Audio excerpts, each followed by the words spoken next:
বাংলাদেশের হাসিনা সরকারের পতনের পর নতুন করে অস্থির পরিস্থিতি তৈরি হওয়াতে আন্তর্জাতিক বাণিজ্য সীমান্তে অনেকটাই প্রভাব পড়েছিল।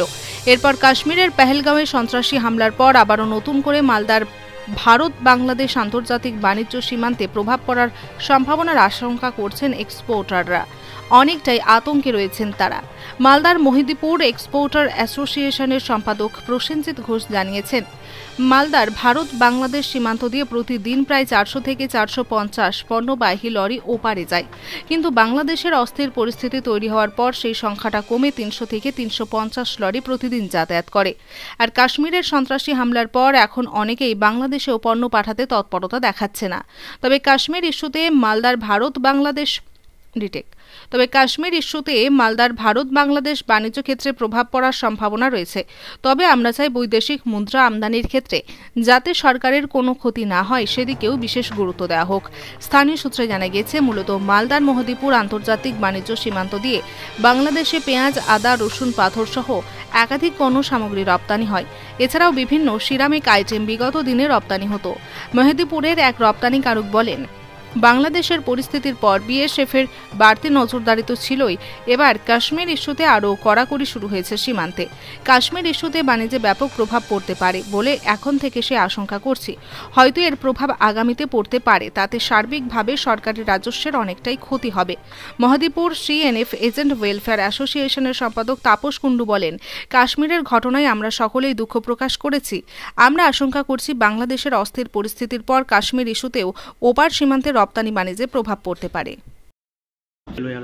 আমাদের এটা রেগুলার রিভিউ হয়, যতগুলো private nursing homes, diagnostic centres পুরো জেলার আমরা তাদেরকে নিয়ে রিভিউ করেছি এবং যে আমাদের ডিস্ট্রিক্ট সার্ভিল্যান্স টিম ইন্সপেকশনস করছে, যেখানে এখানে ঘাটতি পেয়েছে আমরা স্ট্রং অ্যাকশন নিয়েছি, কিন্তু বাকিদেরকেও সেই গ্যাপসগুলোর ব্যাপারে জানিয়ে দেওয়া এবং যাতে কোনো গ্যাপ না থাকে, পেশেন্ট সার্ভিসেস মানে ইমপ্রুভ হয় এবং কোনো পেশেন্টের কোনো অসুবিধা না হয় কোনো প্রাইভেট হেলথ ফেসিলিটিতে গিয়ে। স্বাস্থ্যসাথীর যে গভর্নমেন্টের প্রোটোকল আছে সেটা যাতে 100% ফলো করা হয়, সেটা নিয়ে আজকে রিভিউ ছিল। কিছু নার্সিংহোমসকে ওয়ার্নিং দেওয়া হয়েছে, সময় দেওয়া হয়েছে, যদি ওরা কমপ্লায়েন্স না করে আমরা কিন্তু স্ট্রিক্ট অ্যাকশন নিই। অনেক সময় বেনিয়মের অভিযোগ দেখা যায়, সেক্ষেত্রে কি ব্যবস্থা নেওয়া? আমরা অনেকগুলো আমরা রেগুলার ইন্সপেকশনস করছি এবং যেখানে এখানে বেনিয়ম দেখছি, ফাইন্স থেকে শুরু করে সি লাইসেন্স ক্যান্সেল করা, সাসপেন্ড করা, সবগুলো অ্যাকশনে নেওয়া হচ্ছে। সঙ্গে আলোচনা করলো, কি কি বিষয় উঠে আসলো এখানে? বিষয়গুলো উঠে এলো যে নার্সিংহোমের স্বাস্থ্যসাথীতে পেশেন্ট অ্যাডমিশন অবশ্যই করতে হবে।